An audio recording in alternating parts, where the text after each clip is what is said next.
In front of me is ZTE Blade A35e, and today I would like to show you how you can add audio or a video file to text message.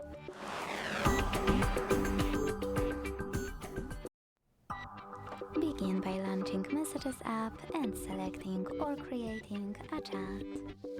Now click on this icon of a plus at the bottom left corner, and firstly, to add an audio file, select Files.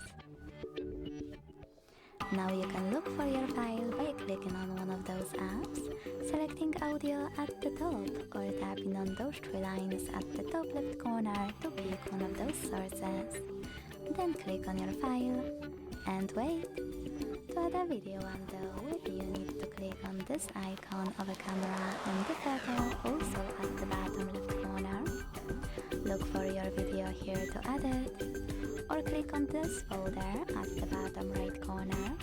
Look for your video here and tap on it to attach it. Thanks so much for watching. If you enjoyed this video, leave a like, comment and subscribe.